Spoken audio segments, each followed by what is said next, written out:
এই জামাত যেখানে যেখানে লাগবে ওখানে ইসলাম ধ্বংস হয়ে যাবে।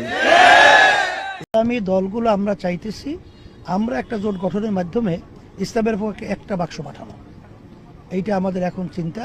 এবং এইভাবে আমরা আগে থেকে বলে আসছি যে ইসলামের পক্ষে যেন আমরা একটা বাক্স পাঠাতে পারি। এই প্রচেষ্টা আমাদের আগে পরে চলছে, এখনো চলছে। আমরা একটা বাক্স দেব, এই ঘোষণার পরে এক শ্রেণী কিন্তু মাথা খারাপ হয়ে গেছে। যেন ইসলামের পক্ষে একটা বাক্স পাঠাতে পারি, এই চিন্তা উদ্দেশ্য নিয়ে আমরা কিন্তু বিভিন্ন পর্যায়ে কাজ করতেছি, বর্তমানে চলমান রয়েছে।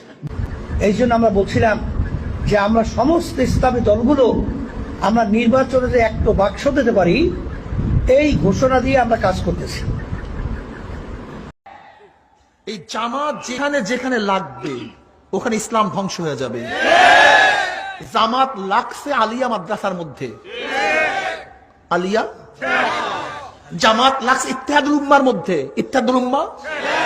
জামাত লাগছে বিএনপির মধ্যে, বিএনপি। এই জামাতের প্রয়োজন যেখানে লাগবে সেটা ধ্বংস হয়ে যাবে, যেখানে লাগুক ধ্বংস হয়ে যাবে।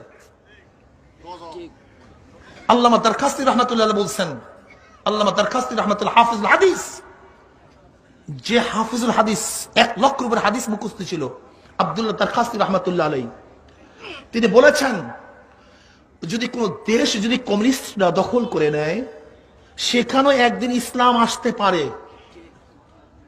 কিন্তু আল্লাহ না করুক কোন দেশ যদি জামাত দখল করে ফেলে কিয়ামতের আগ পর্যন্ত আর কোনদিন সেখানে ইসলাম আসবে না।